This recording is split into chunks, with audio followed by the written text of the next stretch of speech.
There's a recurring moment in financial history when math turns from theory into violence, when the leverage that created paper wealth transforms into a liquidation engine that destroys real wealth. In 1929, the stock market lost 89% of its value in 3 years. In 1989, Japan's market collapsed and never recovered. In 2008, the global financial system came within hours of shutting down completely. Each time, the people living through it believed they were different, that they'd transcended the old rules, that new technology and policies had made crashes obsolete. They were wrong, because what destroys markets isn't external, it's mathematical. Once the conditions align, a 7-stage sequence plays out with mechanical precision.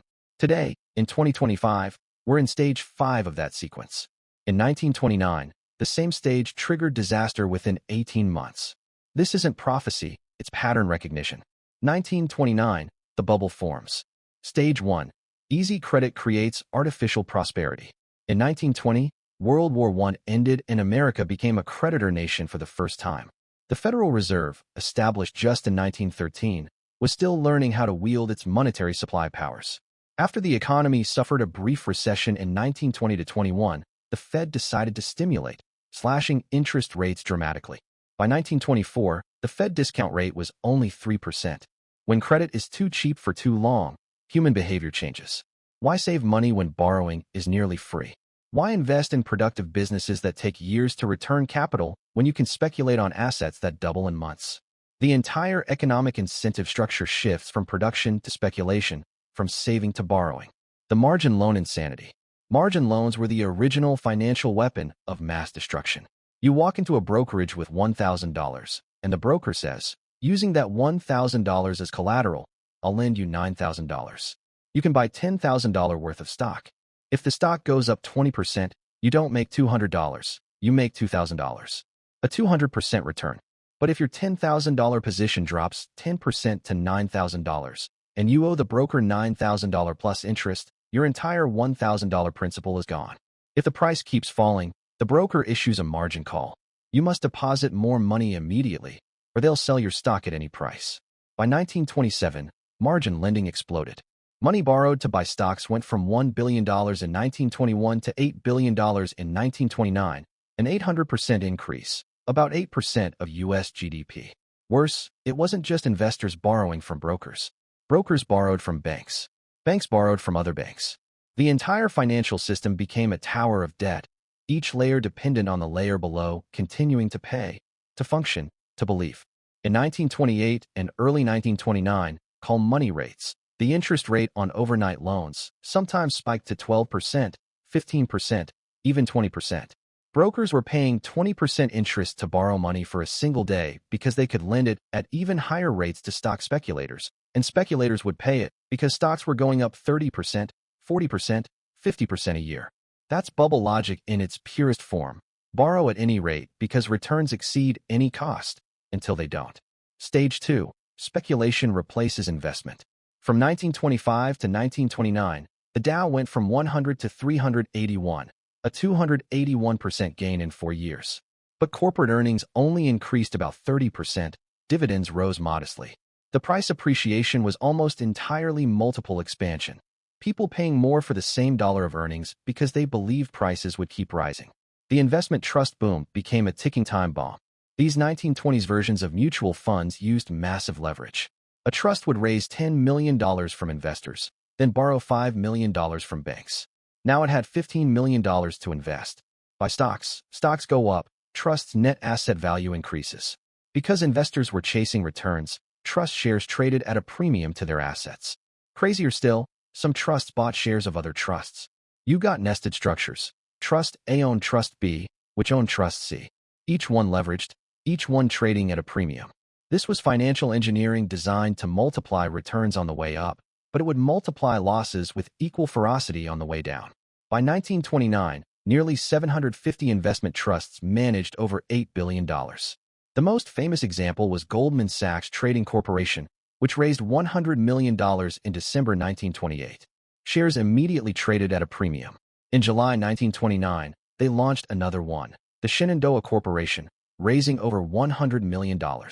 In August, they launched a third trust, Blue Ridge.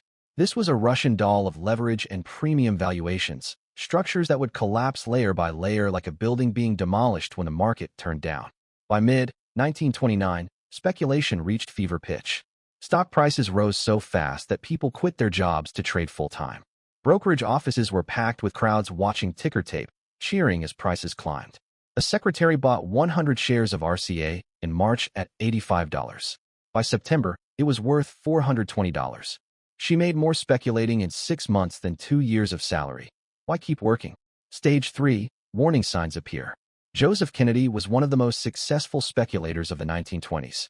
But by the summer of 1929, he was getting out. The famous story is that Kennedy decided to liquidate after his shoeshine boy gave him stock tips. If the shoeshine boy was speculating, there was nobody left to buy. Kennedy understood the math of leverage and forced liquidation.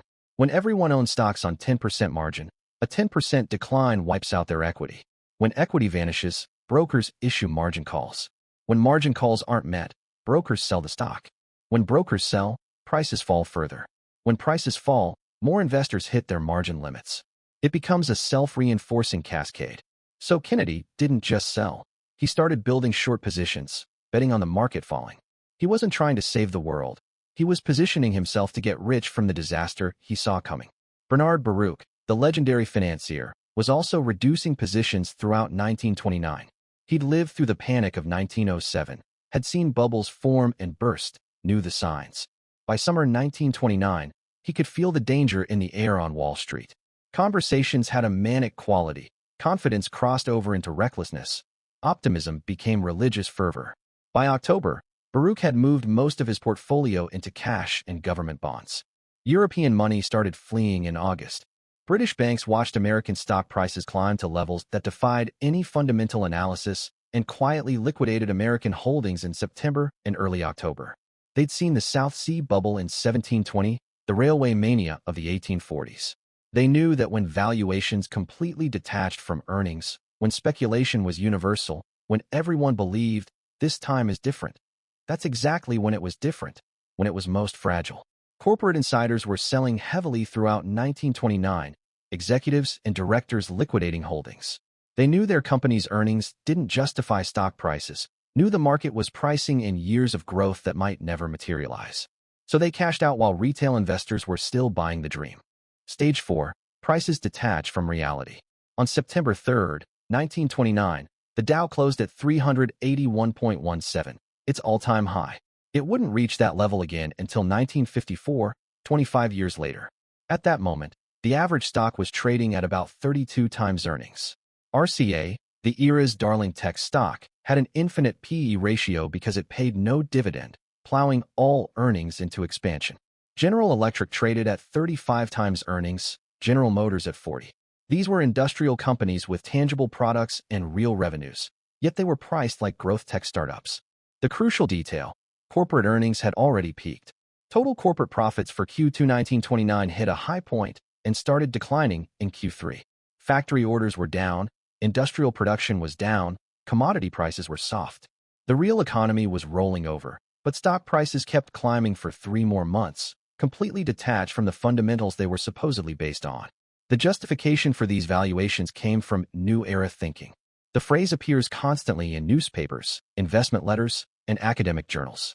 This is a new era. The old rules don't apply. Technology has changed everything. Scientific management means businesses can grow indefinitely. Stock prices aren't overvalued. They're just pricing in this glorious future. Irving Fisher, a Yale professor and America's most respected economist, gave a speech in October 1929 where he said, and this is a direct quote, "Stock prices have reached what looks like a permanently high plateau." He wasn't a fool. He genuinely believed that fundamental changes in the economy justified the valuations. He was wrong, but he believed it. If Irving Fisher believed it, why shouldn't everyone else? This psychological shift is crucial. It's not just that prices were high. The high prices became their own justification. The fact that stocks had gone up 300% proved they were worth it. Markets are efficient, people said. If stocks were overvalued, they'd fall. Since they're rising, they must be fairly valued. It's circular reasoning dressed up as wisdom, impossible to escape. The crash. Stage 5, the crack. Thursday, October 24, 1929. The market opened to immediate heavy selling pressure. The Dow dropped 11% by mid-afternoon. Thousands of margin calls went out. Investors were told to deposit more money or their positions would be liquidated. Many couldn't. They didn't have more money. They were already leveraged to the limit. So the selling began, not panic selling, forced selling, mathematical selling. Monday, October 28th, the Dow fell 13%. Tuesday, October 29th, Black Tuesday, became the most infamous day in stock market history. The opening brought a tsunami of sell orders. Everyone wanted out. Nobody wanted to buy. 16 million shares traded that day. The Dow fell another 12%. In 2 days, the market lost 25% of its value. But that was only the beginning. Over the next 3 years, the Dow fell from 381 to 41, an 89% drop, the worst bear market in American history. Goldman Sachs Trading Corporation, which had issued at $100 per share in December 1928 and peaked at $326, fell to $1.75, a 99% loss.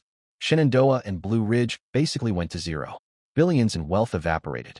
Stage 6, the cascade. The crash itself didn't cause the Great Depression. The crash was the trigger. The depression, the decade of suffering that followed, came from what happened next. After the crash, everyone's balance sheet was destroyed. Millionaires in September were bankrupt in November. But it wasn't just their problem. Banks had loaned money for those stock purchases. When investors couldn't repay, banks took losses. When banks took losses, they had to reduce lending to preserve capital. When they reduced lending, businesses couldn't get credit. When businesses couldn't get credit, they couldn't pay wages, buy inventory, invest in equipment, so they laid off workers. When workers lost jobs, they couldn't pay mortgages or car loans. More losses for banks. The cycle spiraled downward. By 1930, banks were failing. Not a few hundreds. Over 1,300 banks closed in 1930 alone. Depositors lost everything because there was no deposit insurance. Your money was in a failed bank. Gone. By 1933, over 10,000 banks had failed. Half the banking system wiped out. The debt deflation trap. As asset prices fell, businesses collapsed, and banks failed, the money supply contracted. Less money in circulation. Less money chasing the same amount of goods means prices fall. Deflation. Deflation is catastrophic for an economy loaded with debt. Imagine you borrowed $10,000 in 1929 when bread cost 10 cents a loaf. Your debt was equivalent to 100,000 loaves. By 1933, bread cost 5 cents a loaf. Your debt was now equivalent to 200,000 loaves. The real burden of the debt doubled even though the nominal amount stayed the same. As millions of borrowers, farmers, businesses, homeowners, were crushed by ever heavier debt burdens, they defaulted. More losses for banks, more failures, more deflation. It was a death spiral. By 1933, the economy had contracted nearly 30%. 1 in 4 workers was unemployed. Industrial production was down by half. International trade had collapsed 65%. This wasn't just an American crisis. It was global. Stage 7, the aftermath. By 1933, confidence in the financial system was shattered. Confidence in capitalism itself was shaken. Desperate times breed desperate politics. Germany's economic collapse helped bring Hitler to power. In America, FDR won by a landslide and began an unprecedented expansion of federal power. The New Deal created programs that reshaped American society: Social Security, unemployment insurance, federal deposit insurance, securities regulation. Monetary policy changed permanently. In 1933, FDR took America off the gold standard domestically and devalued the dollar. The economy stabilized slowly and painfully over a decade, but it didn't truly recover until World War II forced massive government spending and industrial mobilization. 2025, the pattern repeats. Every element of 1929's 7-stage pattern exists in 2025. Stage 1, easy credit. From 2008 to 2022, the Fed kept rates at or near zero for most of that time. Printed over $8 trillion through quantitative easing. U.S. corporate debt exploded from $7 trillion in 2008 to over $12 trillion today. Household debt exceeds $18 trillion. Total global debt exceeds $315 trillion, 3 times global GDP, the largest debt burden in human history. Stage 2, speculation replaces investment. In the past 5 years, we've witnessed meme stocks like GameStop and AMC driven to valuations unrelated to their businesses by Reddit forums. NFTs, digital images, selling for millions.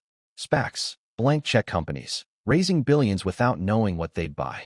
Cryptocurrencies with trillions in market cap producing nothing. Tesla's market cap once exceeded all other automakers combined despite selling a fraction of the cars. Speculation has become the dominant economic activity. More money is made trading assets than producing goods or services. High-frequency trading algorithms hold positions for milliseconds. Day traders don't know who the CEO is of companies they own. This isn't capitalism, it's a casino. Stage 3. Smart money is starting to exit. Warren Buffett is sitting on $325 billion in cash, the most Berkshire has ever held, but he's not deploying it. He's waiting. Corporate insiders are selling at record levels. Hedge funds are building the largest short positions in history. Foreign investors are reducing holdings of U.S. stocks and bonds. Central banks outside the U.S. are buying gold instead of treasuries. That's a vote of no confidence in dollar-denominated assets. Stage 4. Absurd valuations. This time is different. Sound familiar? That's what they said in 2000 with .com. That's what they said in 2006 with housing. Now we're hearing it again. The justification is always the same. Technology has changed everything. Old metrics don't apply. This time it's AI, digital transformation, the fourth industrial revolution. Companies losing billions are worth hundreds of billions. Why? Because they're disrupting, innovating, going to dominate the future. Tesla has a higher PE ratio than Ferrari despite Ferrari having higher margins and actually making money. Why? Because Tesla isn't a car company. It's a tech company, an AI company. Whatever narrative is needed to justify the price. Crypto, assets with trillions in market cap that produce nothing. No dividends, no cash flow, no earnings. Just belief that someone will pay more in the future. When someone points this out, they're dismissed. You don't understand blockchain, you don't get decentralization, you're applying old-school thinking to a new paradigm. This is the exact same dismissal of skeptics in 1929. Stage 5. We're here now. The crack hasn't happened yet, but we're in the moment before it happens, the moment when leverage is at its peak. Confidence is total. Everyone believes nothing can go wrong, because that's always when everything goes wrong. The math of leverage and forced liquidation that destroyed the market in 1929 still works. When everyone owns assets with borrowed money, when everyone's balance sheet is leveraged, when the entire system depends on prices continuing to rise, a small decline triggers a cascade. Margin calls, forced selling, price drops, more margin calls. It becomes unstoppable. The difference today is scale and speed. In 1929, margin calls were sent by mail. Liquidations took days. Today, everything happens in seconds. Algorithmic trading, automated margin systems, high-frequency programs. When the selling starts, it'll happen faster than humans can comprehend. Markets will gap down, no one can react. Circuit breakers will trigger, trading will halt. When it reopens, quotes will be pennies on the dollar because nobody wants to catch a falling knife. We're in stage 5, waiting for the crack. When it comes, stages 6 and 7 will follow with the same mechanical precision. Cascade, aftermath, decade of repair. Conclusion. The 1929 crash wasn't random. It was inevitable. Not because of any single factor, but because the math guaranteed it. When credit grows faster than income, when speculation replaces production, when everyone believes prices can only go up, the system becomes unstable. Not metaphorically unstable, mathematically unstable. Unstable systems don't adjust gradually. They collapse suddenly. The question was never whether, only when. Same today. The math hasn't changed. The psychology hasn't evolved. We've just convinced ourselves we're smarter, that our technology and policies make us immune to old patterns. We're not. The pattern is playing out. We're in stage 5 of 7. History says what happens next. When the crash comes, it won't be your fault, but survival is your responsibility. The pattern is clear, the stages are marked, and we know what's coming because we've seen it before. 1929, 1989, 2008. Every time, the people who prepared survived. The people who didn't lost everything.